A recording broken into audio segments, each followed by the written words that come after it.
Hi guys start ചെയ്താലോ? Placement ഒരു 3 hour session ആണ്.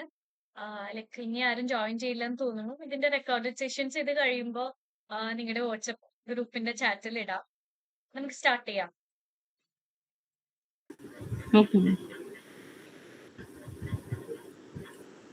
അപ്പോ ആദ്യം എന്താണ് API എന്നുള്ളത് നോക്കാം.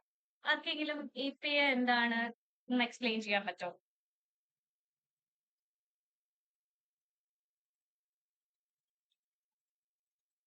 API എന്ന് വെച്ച് കഴിഞ്ഞാൽ APIയുടെ full form application programming interface എന്നാണ്.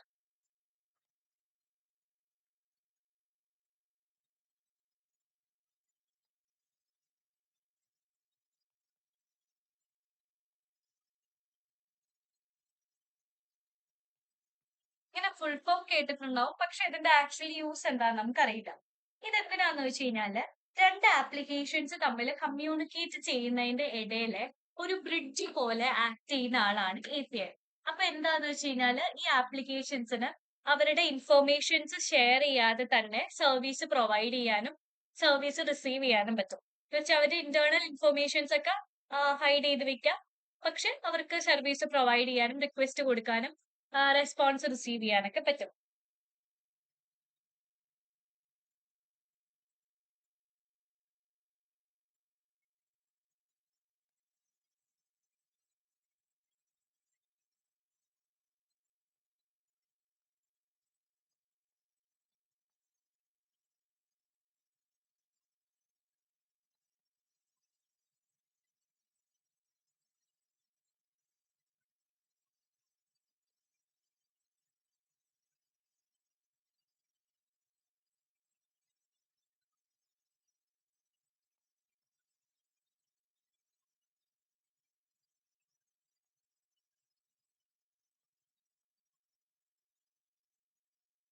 ഈ ഒരു റിയൽ ലൈഫ് എക്സാമ്പിൾ പറയുകയാണെങ്കിൽ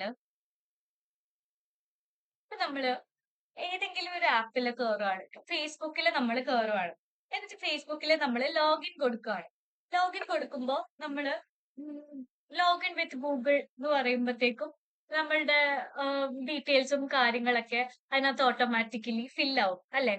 അപ്പൊ എങ്ങനെയാ ഈ ഫേസ്ബുക്കിന്റെ അകത്ത് നമ്മളുടെ ഗൂഗിളിന്റെ അകത്ത് കൊടുത്തേക്കുന്ന ഡീറ്റെയിൽസ് മൊത്തം കിട്ടുന്നത്? ആർക്കെങ്കിലും? ഗൂഗിളിന്റെ API ആയിരിക്കും യൂസ് ചെയ്യുന്നത്. ഗൂഗിളിന്റെ API വഴി. അതെ. നമ്മളിപ്പോ ഏതെങ്കിലും ഒരു വെബ്സൈറ്റിൽ ഒരു റിക്വസ്റ്റ് സെൻഡ് ചെയ്യാണ്. ഇപ്പൊ ലോഗിൻ എന്ന് പറയുകയാണെങ്കിൽ നമ്മള് ലോഗിൻ കൊടുത്തിട്ട് ലോഗിൻ വിത്ത് ഗൂഗിൾ അക്കൗണ്ട് എന്ന് കൊടുക്കുമ്പോൾ അതൊരു റിക്വസ്റ്റ് ആണ്. ഈ റിക്വസ്റ്റ് എങ്ങോട്ടാ പാസ് ചെയ്യാന്ന് വെച്ച് കഴിഞ്ഞാല് ഗൂഗിളിന്റെ APIയിലോട്ട് പാസ് ചെയ്യും. ഗൂഗിളിന്റെ API എന്ത് ചെയ്യുന്ന വെച്ച് കഴിഞ്ഞാല് ഈ അക്കൗണ്ടിന്റെ ഇൻഫോർമേഷൻ ഡാറ്റാബേസിൽ പോയിട്ട് കളക്ട് ചെയ്യും. എന്നിട്ട് അങ്ങനെ ഒരു ഇൻഫോർമേഷൻ ഉണ്ടെങ്കിലും ഉണ്ടെങ്കിലും ഇല്ലെങ്കിലും ആ റെസ്പോൺസ് തിരിച്ച് ഈ വെബ്സൈറ്റിന് കൊടുക്കും.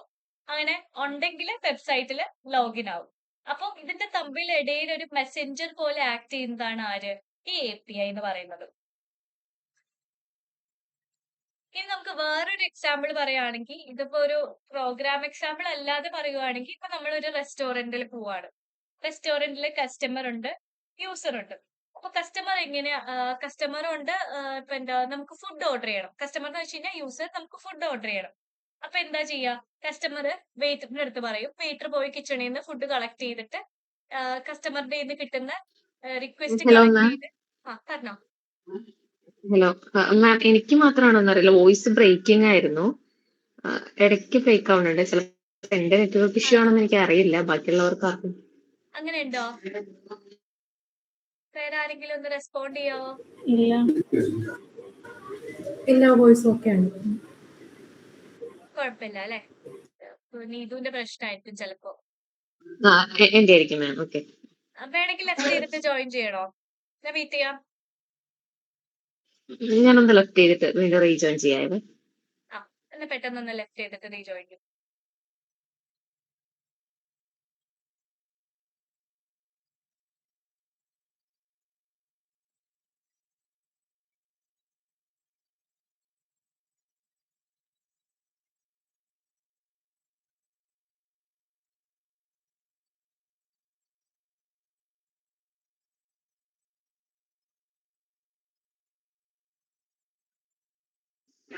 ഞാൻ ജോയിൻ ചെയ്തേ. ഓക്കെ.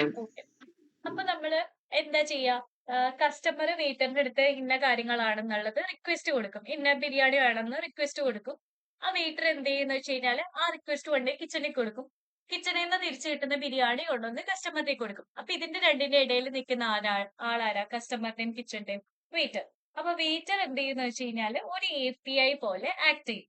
ഇതാണ് നമുക്കൊരു റിയൽ ലൈഫിൽ APIനെ പറ്റി പറയാനുള്ളത്. രണ്ട് ആപ്ലിക്കേഷൻസ് തമ്മിൽ കമ്മ്യൂണിക്കേറ്റ് ചെയ്യാൻ ഉള്ള ഒരു ബ്രിഡ്ജ് പോലെ അല്ലെങ്കിൽ ഒരു മെസ്സഞ്ചർ പോലെ ആക്ട് ചെയ്യുന്ന ആളാണ് API അല്ലെങ്കിൽ ആപ്ലിക്കേഷൻ പ്രോഗ്രാമിംഗ് ഇന്റർഫേസ്.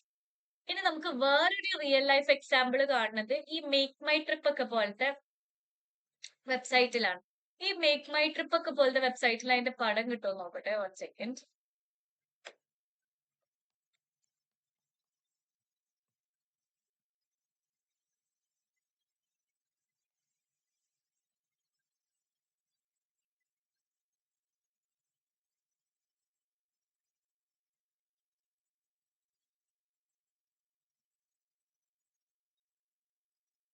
അങ്ങനെ ഒരു ഫിഗർ കാണാനില്ല. നേരത്തെ അങ്ങനെ ഒരു ഫിഗർ ഉണ്ടായിരുന്നു. കാര്യം എന്താന്ന് വെച്ച് കഴിഞ്ഞാല് ഇപ്പൊ ഈ എമിറേറ്റ്സും എയർ ഇന്ത്യയും അല്ലെങ്കിൽ ഇൻഡിഗോയും ഇതിന്റെയൊക്കെ ഫ്ലൈറ്റിന്റെ ഡീറ്റെയിൽസും കാര്യങ്ങളൊക്കെ നമുക്ക് മേക്ക് മൈ ട്രിപ്പ് വഴി നമുക്ക് ഒരു സീറ്റ് ബുക്ക് ചെയ്യാനും കാര്യങ്ങൾക്കൊക്കെ പറ്റും. പക്ഷേ ഒരു കമ്പനിയുടെ ബേസ് ചെയ്തിട്ട് നോക്കുമ്പോൾ അവരുടെ ഏറ്റവും ഇന്റഗ്രൽ ആയിട്ടുള്ള ഒരു കാര്യമാണ് ഇവരുടെ ഡാറ്റാബേസ്, അല്ലെ? അപ്പൊ ഒരിക്കലും ഇവരുടെ ഡാറ്റാബേസ് ഒന്നും വേറൊരു ആപ്ലിക്കേഷൻ ഒന്നും ഇവർ ഷെയർ ചെയ്യില്ല. അപ്പൊ എങ്ങനെയാണ് ഇതിന്റെ പരിപാടി നടക്കാന്ന് വെച്ച് കഴിഞ്ഞാല് മേക്ക് മൈ ട്രിപ്പ് എന്ത് ചെയ്യും? മേക്ക് മൈ ട്രിപ്പിന്റെ അകത്ത് നമ്മൾ കയറി ഒരു റിക്വസ്റ്റ് സെൻഡ് ചെയ്തു. ഇന്ന ഡേക്ക് ഇന്ന ഡെസ്റ്റിനേഷനിലോട്ട് ഒരു ഫ്ലൈറ്റ് വേണം. ഓക്കെ. ഈ റിക്വസ്റ്റ് എന്ത് ചെയ്യുന്ന വെച്ച് കഴിഞ്ഞാല് ഈ എല്ലാ ഇപ്പൊ ഇൻഡിഗോയുടെയും എയർ ഇന്ത്യയുടെയും എമിറേറ്റ്സിന്റെ ഒക്കെ APIയിലോട്ട് ഈ റിക്വസ്റ്റ് പോകും. എന്നിട്ട് ഈ ഓരോ കമ്പനിക്കും അവരുടേതായ സ്പെസിഫിക് ആയിട്ടുള്ള APIs ഉണ്ടാവും. ഈ APIs എന്തെന്ന് വെച്ചാൽ അവരുടെ ഡാറ്റാബേസിൽ പോയിട്ട് ഈ ഡാറ്റ ഫെച്ച് ചെയ്ത് വന്നിട്ട് നമുക്ക് മേക്ക് മൈ ട്രിപ്പില് നമുക്കൊരു റെസ്പോൺസ് റിസീവ് ചെയ്യും. അങ്ങനെയാണ് പരിപാടി നടക്കുക. ഇനിയിപ്പോ നമ്മൾ ഇതിനകത്തുനിന്ന് ഒരു ടിക്കറ്റ് ബുക്ക് ചെയ്തിട്ടുണ്ടെങ്കിൽ എന്നിട്ട് പേയ്മെന്റ് ചെയ്ത് അത് ബ്ലോക്ക് ചെയ്തിട്ടുണ്ടെങ്കിൽ ആ ബ്ലോക്ക് ചെയ്ത റിക്വസ്റ്റ് അങ്ങോട്ട് പോയിട്ട് ആ ഡാറ്റാബേസിൽ ആ സീറ്റ് ബ്ലോക്ക് ആവും. അങ്ങനെയാണ് ഒരു മേക്ക് മൈ ട്രിപ്പ് അങ്ങനെയൊക്കെയുള്ള പോലെയുള്ള പ്രോഗ്രാംസിലൊക്കെ API വർക്ക് ചെയ്തിട്ടാണ് നമുക്ക് എന്ത് കിട്ടുക? നമുക്ക് ഔട്ട്പുട്ടും കാര്യങ്ങളൊക്കെ ചെയ്യുന്നത്. അപ്പൊ നമ്മുടെ ഡേ ടു ഡേ ലൈഫിൽ API ഭയങ്കര ഇമ്പോർട്ടന്റ് ആണ്. ഇനിയിപ്പോ എവിടെയാണ് API ടെസ്റ്റിംഗിന്റെ ഇമ്പോർട്ടൻസ് എന്ന് പറഞ്ഞു കഴിഞ്ഞാല് കുറെ ഇമ്പോർട്ടൻസ് ഉണ്ട്. വൺ ഓഫ് ദി ഇമ്പോർട്ടൻസ് എന്ന് വെച്ച് കഴിഞ്ഞാല് API പ്രോപ്പർ ആയിട്ട് വർക്ക് ചെയ്തില്ലെങ്കിൽ ഒരു ആപ്ലിക്കേഷൻ പ്രോപ്പർ ആയിട്ട് വർക്ക് ചെയ്യില്ല. വാട്ട് ഇഫ് നമ്മളുടെ ഇൻഡിഗോയുടെ API വർക്ക് ചെയ്യുന്നില്ല എന്ന് വിചാരിക്കാം. മേക്ക് മൈ ട്രിപ്പ് ഇങ്ങനെ ഒരു റിക്വസ്റ്റ് കൊടുത്തു. ഡൽഹിയിലോട്ട് ഒരു ഫ്ലൈറ്റ് വേണം. സാറ്റർഡേ അല്ലെങ്കിൽ 11th 7 AM എന്നെങ്ങാനും കൊടുത്തു. പക്ഷെ നമുക്ക് 7 PM ഡൽഹിയിലോട്ടുള്ളതല്ല വേറെ എങ്ങോട്ടെങ്കിലും ഉള്ള ഫ്ലൈറ്റിന്റെ ഡീറ്റെയിൽ ആണ് നമുക്ക് കിട്ടുന്നത് എന്ന് വിചാരിക്കാം. ആപ്പ് പോയില്ലേ? ആപ്പ് ഫ്ലോപ്പ് ആയില്ലേ? അപ്പൊ ഒരു ആപ്പ് പ്രോപ്പർ ആയിട്ട് വർക്ക് ചെയ്യണമെങ്കിൽ എന്ത് വേണം? API പ്രോപ്പർ ആയിട്ട് വർക്ക് ചെയ്യണം. അതാണ് APIയുടെ ഒന്നാമത്തെ ഇമ്പോർട്ടൻസ്. ചെയ്യേണ്ട ഒരു കാര്യം ഇതാണ്. ഇനി API എന്താണ് എന്നുള്ളത് കാര്യത്തിൽ ഒരു ക്ലാരിറ്റി വന്നോ? രേഷ്മ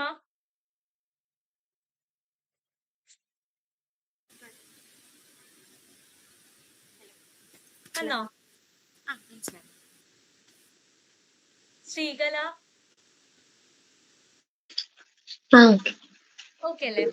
ആ ലജിത, ഓക്കെ. നീതു, ഭാഗ്യ, ലേഖ ക്ലിയർ ആയിരുന്നു. ഓക്കെ ആണ്. ഓക്കെ ആണ്. ഇനി നമുക്ക് API ടെസ്റ്റിംഗ് പഠിക്കുന്നേക്ക് മുമ്പ് വേറെ കുറച്ച് കാര്യങ്ങൾ അറിയാനുണ്ട്. ചിലപ്പോ പറയുന്നുണ്ട് തിയറി ടൈപ്പ് ചെയ്യാത്തതുകൊണ്ട് ബുദ്ധിമുട്ടുണ്ടോ? വേണമെങ്കിൽ ഞാൻ ഇപ്പൊ പറയുന്ന കാര്യങ്ങളൊക്കെ ടൈപ്പ് ചെയ്യാം. പക്ഷെ ഇത് കാര്യം ഉണ്ടാവില്ലല്ലോ. വേണമെങ്കിൽ ലെക്ചർ നോട്ട്സ് എഴുതിയെടുത്തോ. ഇപ്പൊ പറയുന്ന കാര്യങ്ങൾ മുതൽ ലെക്ചർ നോട്ട്സ് എഴുതിയെടുത്തോ. ടൈപ്പ് ചെയ്യണമെന്നുണ്ടെങ്കിൽ ടൈപ്പ് ചെയ്യാം.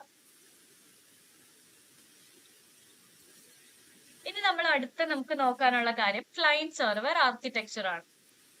Client and server.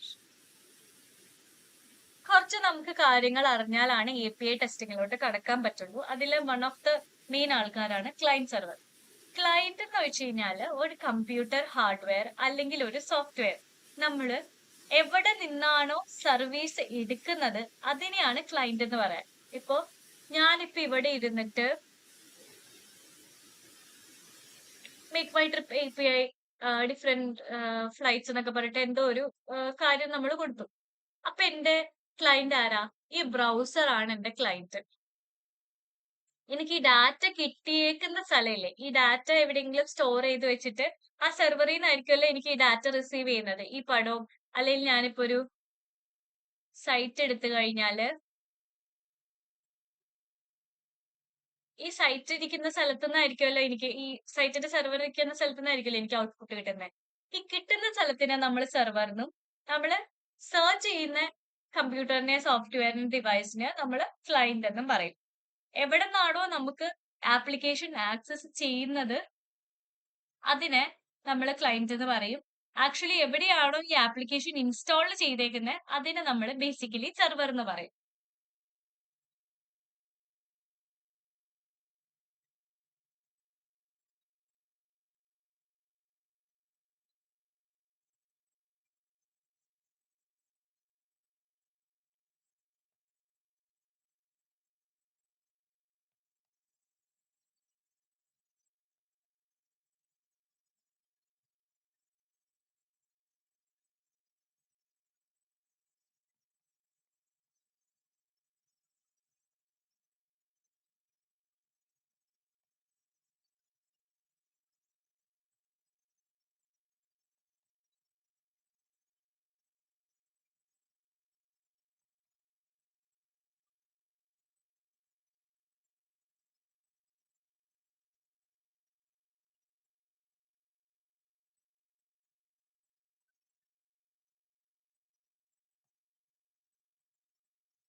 ഇനി അടുത്ത് നമുക്ക് നോക്കാനുള്ളത് സെർവറും കൂടെ ആയിരിക്കാം.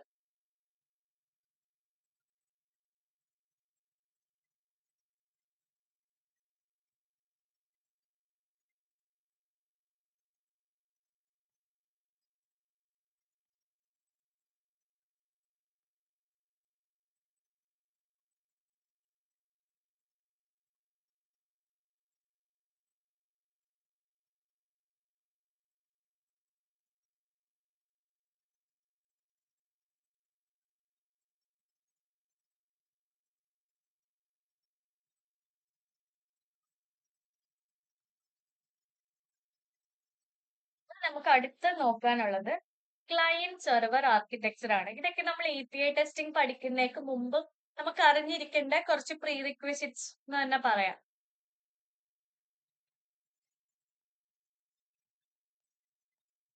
ഈ ക്ലയന്റ് സെർവർ ആർക്കിടെക്ചർ എന്തിനാണ് നമ്മൾ ഡിസ്കസ് ചെയ്യുന്നതെന്ന് വെച്ച് കഴിഞ്ഞാല് എങ്ങനെയാണ് ഒരു സിസ്റ്റം ഡിസൈൻ ചെയ്തേക്കുന്നത്, എങ്ങനെയാണ് ഒരു ക്ലയന്റും സെർവറും തമ്മിൽ കമ്മ്യൂണിക്കേറ്റ് ചെയ്യുന്നത് എന്ന് മനസ്സിലാക്കാൻ വേണ്ടിയിട്ടാണ് നമ്മൾ ഈ ക്ലയന്റ് സെർവർ ആർക്കിടെക്ചർ പഠിക്കുന്നത്. 3 ടൈപ്പ് ഓഫ് ആർക്കിടെക്ചർ ഉണ്ട്. ഒന്ന് ഇത് ചിലപ്പോൾ എല്ലാവരും കേട്ടിട്ടുണ്ടാവും, വൺ ടയർ ആർക്കിടെക്ചർ,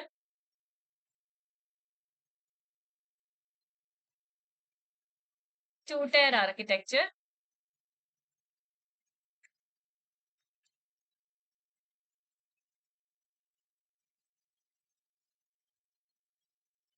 പിന്നെ 3 ടയർ ആർക്കിടെക്ചർ.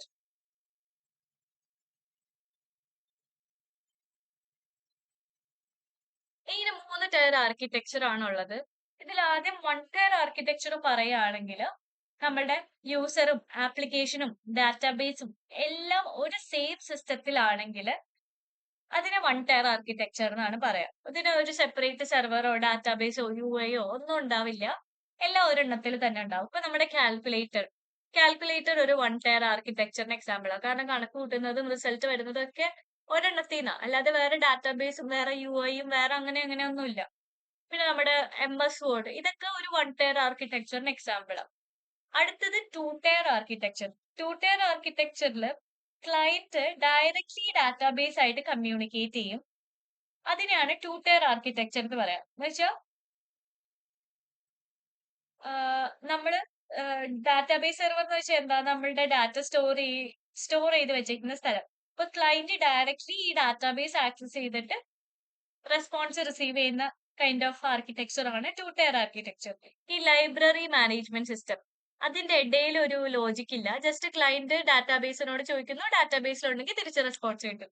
ഈ ഡെസ്ക്ടോപ്പ് ബാങ്കിങ് ആപ്ലിക്കേഷൻ ലൈക്ക് ഇപ്പൊ ബാങ്കിലൊക്കെ നമ്പർ ഓഫ് കമ്പ്യൂട്ടേഴ്സ് ഉണ്ടാവും, കുറച്ച് കമ്പ്യൂട്ടേഴ്സ് ഉണ്ടാവും. അത് ഡയറക്ട്ലി അവരുടെ ഡാറ്റാബേസ് ആയിട്ട് കണക്ട് ചെയ്തിട്ടായിരിക്കും, ഡാറ്റാബേസ് സെർവേഴ്സ് ആയിട്ട് കണക്ട് ചെയ്തിട്ടായിരിക്കും ഉണ്ടാവാം. മിഡിൽ ലെയർ ഒന്നും ഉണ്ടാവില്ല. അപ്പൊ അങ്ങനെയുള്ളതാണ് 2 ടയർ ആർക്കിടെക്ചർ. 3 ടയർ ആർക്കിടെക്ചർ ആണ് മോസ്റ്റ്ലി നമുക്കിപ്പോ യൂസ് ചെയ്യുന്ന മിക്ക സാധനങ്ങൾക്കും 3 ടയർ ആർക്കിടെക്ചർ ആണ് ഉള്ളത്. 3 ടയർ ആർക്കിടെക്ചറിൽ 3 ലെയേഴ്സ് ആണ് ഉള്ളത്. 3 ടയർ എന്തായാലും പറയുമ്പോൾ 3 ലെയേഴ്സ് ഉണ്ട്. പ്രസന്റേഷൻ ലെയർ, പറയുന്ന സ്പീഡ് ഒന്നും കൂടുതലല്ലല്ലോ, കുഴപ്പമില്ലല്ലോ, മനസ്സിലാവുന്നില്ലേ?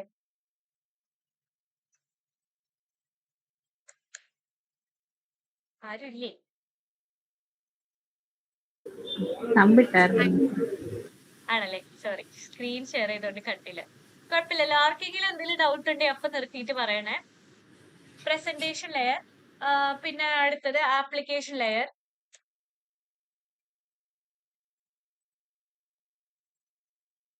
ഡാറ്റാബേസ് ലെയർ, ഇങ്ങനെ 3 ലെയർ ഉണ്ട് 3 ടയർ ആർക്കിടെക്ചറിൽ. ഇതിൽ പ്രസന്റേഷൻ ലെയർ എന്ന് വെച്ച് കഴിഞ്ഞാൽ യൂസർ ഇന്ററാക്ട് ചെയ്യുന്നത്, അല്ലെങ്കിൽ ഇൻഫോർമേഷൻസ് ഡിസ്പ്ലേ ചെയ്യുന്നത്, അല്ലെങ്കിൽ യൂസർ തരുന്ന ഇൻപുട്സ് അക്സെപ്റ്റ് ചെയ്യുന്ന ഒരു ലെയർ ആണ് പ്രസന്റേഷൻ ലെയർ. ഈ വെബ് ബ്രൗസർ, മൊബൈൽ ആപ്പ് ഒക്കെ തുറക്കുമ്പോൾ നമുക്ക് കാണുന്ന സാധനം നമുക്ക് പ്രസന്റേഷൻ ലെയർ ആയിട്ട് പറയാം.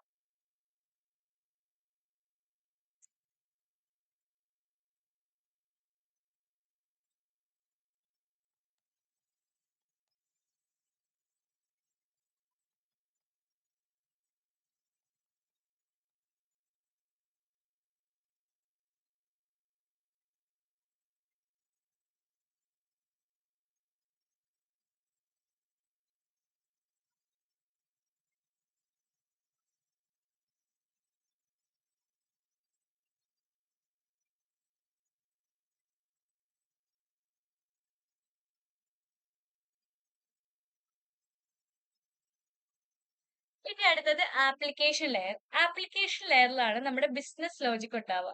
എന്നുവെച്ചാൽ ആപ്ലിക്കേഷൻ എന്തെങ്കിലും റിക്വസ്റ്റ് പ്രോസസ് ചെയ്യാനുണ്ടെങ്കിലോ, എന്തെങ്കിലും റിക്വസ്റ്റ് റിസീവ് ചെയ്തിട്ടുണ്ടെങ്കിൽ അത് പ്രോസസ് ചെയ്യാനൊക്കെ ഉണ്ടെങ്കിൽ ഈ ആപ്ലിക്കേഷൻ ലെയറിലാണ് നടക്കുക. ഈ ആപ്ലിക്കേഷൻ ലെയറിലാണ് എന്തിരിക്കുന്നത്? API. പ്രസന്റേഷൻ ലെയറിന് പാസ് ചെയ്യുന്ന റിക്വസ്റ്റ് ആപ്ലിക്കേഷൻ ലെയറിലെ ബിസിനസ് ലോജിക്കിൽ കൂടെയൊക്കെ റിസീവ് ചെയ്തിട്ട് പ്രോസസ്സ് ചെയ്തിട്ടാണ് അടുത്ത ലെയർ ആയിട്ടുള്ള ഡാറ്റാബേസ് ലെയറിലോട്ട് പോകുന്നത്.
ഇനി അടുത്തതാണ് ഡാറ്റാബേസ് ലെയർ.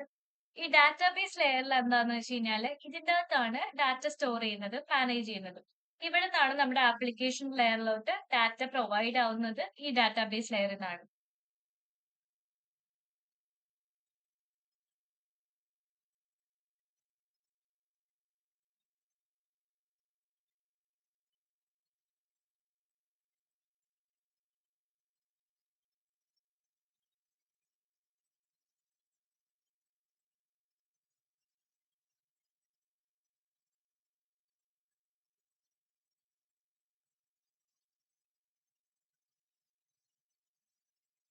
അപ്പോ ആപ്ലിക്കേഷൻ ലെയർ, പ്രസന്റേഷൻ ലെയറിന്റെ ഡാറ്റാബേസ് ലെയറിന്റെയും ഇടയിലുള്ള ഒരു ബ്രിഡ്ജ് പോലെ ആക്ട് ചെയ്യുന്നത് ആരാണ്? Application layer. ആപ്ലിക്കേഷൻ ലെയറിലാണ് എന്തുള്ളത്? API ഉള്ളത്. ഓക്കെ. ഇനി നമുക്ക് എന്താണ് ഈ API ടെസ്റ്റിംഗിന്റെ മെയിൻ അഡ്വാൻറ്റേജ് എന്ന് നോക്കാം. അടുത്ത ടോപ്പിക്.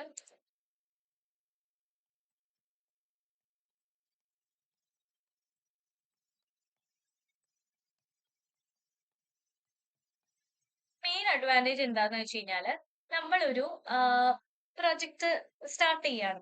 അപ്പൊ ആദ്യം എന്താ സ്റ്റാർട്ട് ചെയ്യുക? ബാക്ക് എൻഡ് ഉണ്ടാക്കും, ഡാറ്റാബേസ് ഉണ്ടാക്കും. ഡാറ്റാബേസ് ഉണ്ടാക്കി കഴിഞ്ഞിട്ട് കുറെ കഴിയുമ്പോൾ APIs ജനറേറ്റ് ചെയ്യും, APIs ബിൽഡ് ചെയ്യും, APIs ഡെവലപ്പ് ചെയ്യും. അത് കഴിഞ്ഞ് കുറെ ടൈം കഴിഞ്ഞിട്ടാണ് എന്ത് ചെയ്യുക? UI ക്രിയേറ്റ് ചെയ്യുക. അപ്പോ ആദ്യം ഡാറ്റാബേസ് ക്രിയേറ്റ് ചെയ്യും, ബാക്ക് എൻഡ് ക്രിയേറ്റ് ചെയ്യും.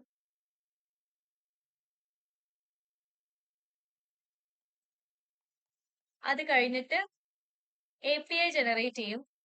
ഇത് കഴിഞ്ഞ് കുറെ കഴിഞ്ഞിട്ടാണ് UI അല്ലെങ്കിൽ യൂസർ ഇന്റർഫേസ് ജനറേറ്റ് ചെയ്യുക. അപ്പൊ എന്താന്ന് വെച്ച് കഴിഞ്ഞാല് ഇതിന്റെ ഇടയിൽ കുറെ ടൈം ഉണ്ട്. നമ്മള് UI ജനറേറ്റ് ചെയ്യുന്നതിന് മുമ്പേ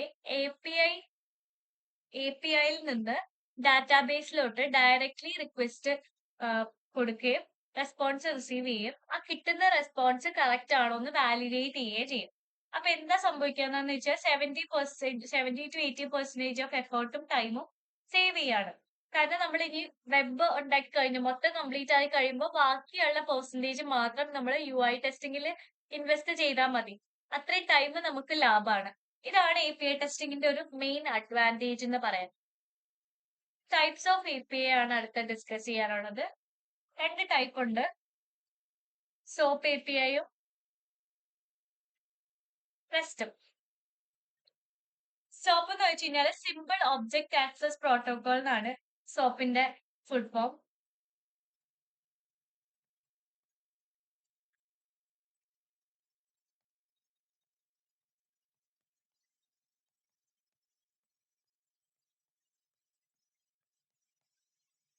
അപ്പോ ഇതിൽ എന്താന്ന് വെച്ച് കഴിഞ്ഞാല് ആപ്ലിക്കേഷൻസ് കമ്മ്യൂണിക്കേറ്റ് ചെയ്യുന്നതും ഡാറ്റ എക്സ്ചേഞ്ച് ചെയ്യുന്നതും XML എന്ന് പറഞ്ഞ ഒരു ഫോർമാറ്റ് യൂസ് ചെയ്തിട്ടാണ്. പിന്നെ ഇത് കുറച്ചുകൂടി സ്ട്രിക്ട് റൂൾസ് ഫോളോ ചെയ്യുന്നതാണ്. അതുകൊണ്ട് SOAP API മിക്കതും നമ്മൾ യൂസ് ചെയ്യുക ഓൺലൈൻ ബാങ്കിങ് സിസ്റ്റം, പേയ്മെന്റ് ഗേറ്റ്വേസിലൊക്കെയാണ് SOAP യൂസ് ചെയ്യുക.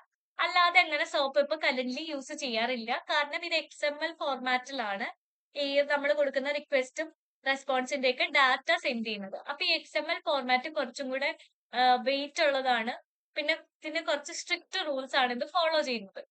അടുത്തത് നമ്മൾ ഡിസ്കസ് ചെയ്യാൻ പോകുന്നതാണ് REST API അല്ലെങ്കിൽ റെപ്രസെന്റേഷണൽ സ്റ്റേറ്റ് ട്രാൻസ്ഫർ എന്ന് പറയുന്നത്. ഇതൊരു ആർക്കിടെക്ചറൽ സ്റ്റൈലാണ്. ഇതെന്താ ചെയ്യാന്ന് വെച്ച് കഴിഞ്ഞാല് JSON എന്ന് പറഞ്ഞ ഒരു ഫോർമാറ്റിലാണ് REST API ഡാറ്റ സെൻഡ് ചെയ്യുക. JSON ഫോർമാറ്റ് എന്താന്ന് വെച്ചാൽ ലൈറ്റ് വെയ്റ്റഡ് ആണ്.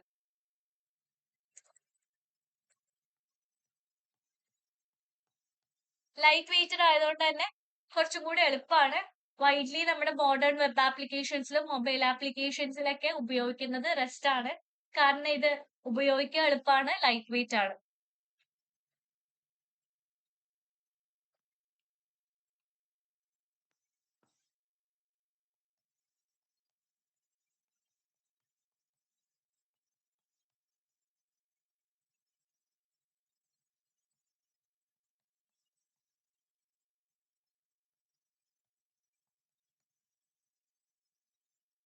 നമ്മളുടെ ഫേസ്ബുക്കിന്റെ API, ഇൻസ്റ്റഗ്രാമിന്റെ API, മേക്ക് മൈ ട്രിപ്പിന്റെ API, ഇതൊക്കെ REST APIs ആണ്. Most of the modern web applications ഒക്കെ REST API ആണ് ഫോളോ ചെയ്യുന്നത്. ഇത്രയും ക്ലിയർ ആണോ? റെസ്റ്റിന് ഫുൾ ഫോം ഉണ്ടോ? എന്തായിരുന്നു? റെസ്റ്റിന് ഫുൾ ഫോം ഉണ്ടോ? റെപ്രസെന്റേഷണൽ സ്റ്റേറ്റ് ട്രാൻസ്ഫർ. ടൈപ്പ് ചെയ്തരാം.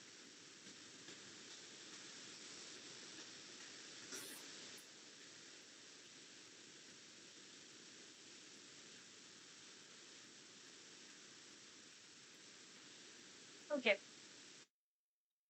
ഇനി അടുത്ത വേറെ ഒരു ടോപ്പിക് നമുക്ക് നോക്കാനുള്ളത് വെബ് സർവീസസ് ആണ്.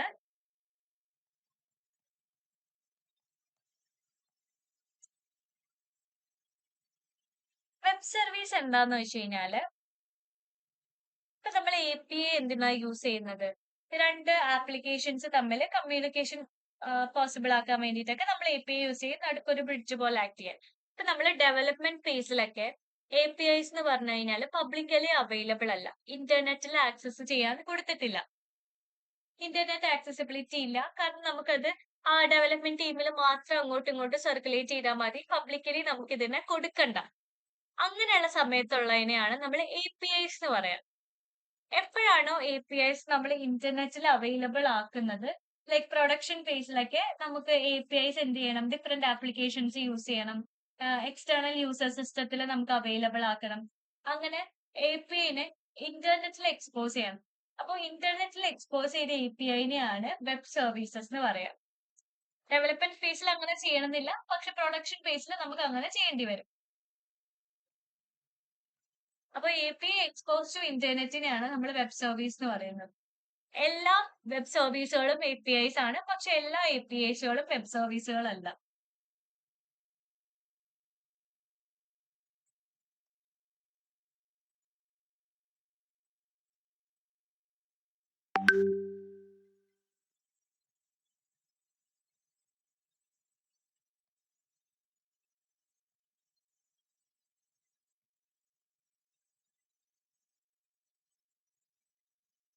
നമ്മൾ ഡിസ്കസ് ചെയ്യാൻ പോകുന്നത് REST APIs ആണ്.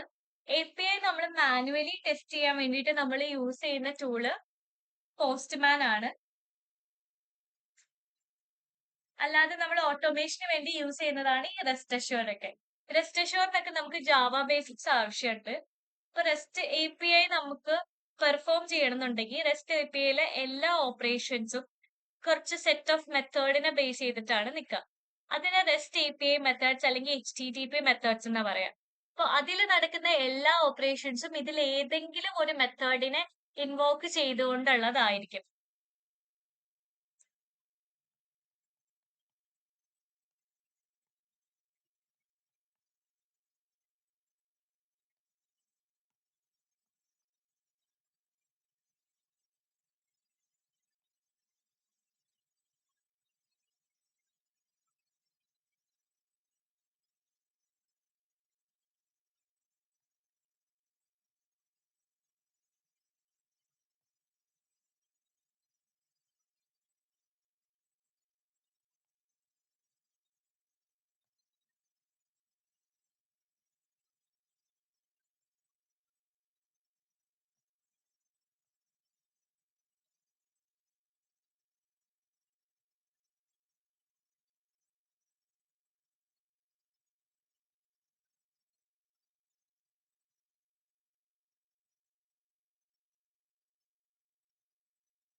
മോസ്റ്റ് കോമൺലി യൂസ് ചെയ്യുന്ന കുറച്ച് മെത്തേഡ്സ് ആണ് get method, post method, put method, delete method. ഈ 4 മെത്തേഡ്സ് ആണ് നമ്മൾ എപ്പോഴും യൂസ് ചെയ്യാറ്. ഇതിൽ ഗെറ്റ് മെത്തേഡ് യൂസ് ചെയ്യുന്നത് ഒരു ഡാറ്റനെ റിസീവ് ചെയ്യാൻ വേണ്ടിയിട്ടാണ്.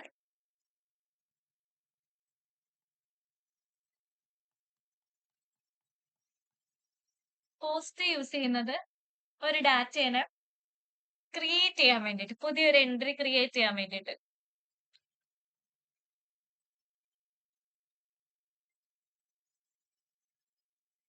പുട്ട് യൂസ് ചെയ്യുന്നത് ഓൾറെഡി ഉള്ള എക്സിസ്റ്റിംഗ് ഡാറ്റനെ അപ്ഡേറ്റ് ചെയ്യാൻ വേണ്ടിയിട്ട്.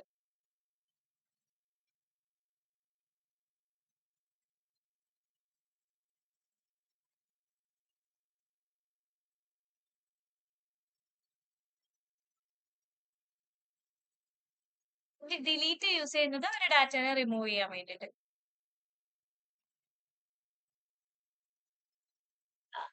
അപ്പൊ ഇത്രയും മെത്തേഡ്സ് യൂസ് ചെയ്തിട്ടാണ് എന്ത് ചെയ്യുക, നമുക്ക് APIsനെ യൂസ് ചെയ്ത് നമുക്ക് റിക്വസ്റ്റ് സെൻഡ് ചെയ്യാനും റെസ്പോൺസ് റിസീവ് ചെയ്യാനൊക്കെ പറ്റാം. പിന്നെ നമുക്ക് ഈ മെത്തേഡ്സ് യൂസ് ചെയ്ത് മാത്രമാണ് എന്ത് ചെയ്യാൻ പറ്റുള്ളൂ, നമ്മുടെ APIsനെ വാലിഡേറ്റ് ചെയ്യാനും പറ്റുള്ളൂ. നമ്മളൊരു റിക്വസ്റ്റ് പാസ് ചെയ്യും, ആ റിക്വസ്റ്റ് APIയിൽ പോവും, API റെസ്പോൺസ് കൊടുക്കും, ഈ റെസ്പോൺസിനെ നമ്മൾ വാലിഡേറ്റ് ചെയ്യും. ഇതാണ് API ടെസ്റ്റിംഗ്.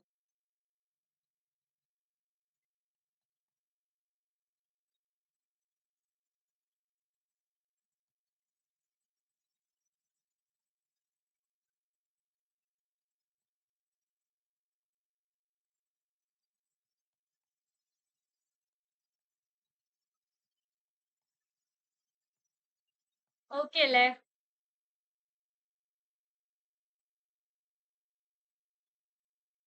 ഓക്കെ ആണോ?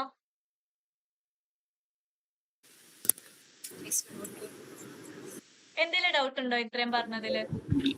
മാം നമ്മൾ പോസ്റ്റ്മാനിലാണോ ഈ മെത്തേഡ്സ് യൂസ് ചെയ്യുന്നത്? API മാനുവലി ടെസ്റ്റ് ചെയ്യാൻ വേണ്ടിയിട്ട് നമ്മൾ പോസ്റ്റ്മാൻ എന്ന് പറഞ്ഞിട്ടൊരു ടൂളാണ് യൂസ് ചെയ്യുന്നത്. അല്ലാതെ നമ്മൾ ഓട്ടോമേഷന് വേണ്ടിയിട്ട് ടെസ്റ്റ് അഷ്യൂർ ആണ് യൂസ് ചെയ്യുന്നത്. അത് നമുക്ക് എക്ലിപ്സിൽ വെച്ചിട്ടാണ് നമ്മൾ ചെയ്യുക. ഇപ്പൊ നമ്മളുടെ ഇതിപ്പോ ഒരു ചെറിയ സെഷൻ അല്ലേ, അപ്പൊ നമ്മൾ പോസ്റ്റ്മാനിൽ എങ്ങനെയാണ് ഈ HTTP മെത്തേഡ്സ് മാനുവലി കൊടുക്കുന്നത്, വാല്യൂ റിസീവ് ചെയ്യുന്നത് എന്നുള്ള കാര്യം മാത്രമേ നമ്മൾ ചെക്ക് ചെയ്യുള്ളൂ. അപ്പൊ ഇന്ന് ഫസ്റ്റ് സെഷൻ ആയതുകൊണ്ട് ഇന്നത്തേക്ക് ഇത്രയും മതി. ബാക്കി നമുക്ക് നാളെ കണ്ടിന്യൂ ചെയ്യാം. ഇത്രയും പറഞ്ഞതിൽ ഇൻട്രൊഡക്ഷൻ പാർട്ടിൽ എന്തെങ്കിലും ഡൗട്ട് ഉണ്ടോ? ഇല്ല. ഇല്ല. പറ്റുമെങ്കിൽ ഒരു കാര്യം ചെയ്യാ, പോസ്റ്റ്മാൻ എല്ലാവരും ഇൻസ്റ്റാൾ ആക്കിയിട്ട് വരാ. പോസ്റ്റ്മാൻ ഇൻസ്റ്റാൾ ആക്കിയിട്ട് വന്നു കഴിഞ്ഞാൽ ബാക്കി നമുക്ക് ഓപ്പറേഷൻ നാളെ പെർഫോം ചെയ്യാം കേട്ടോ. ശരി, thank you. Okay, thank you.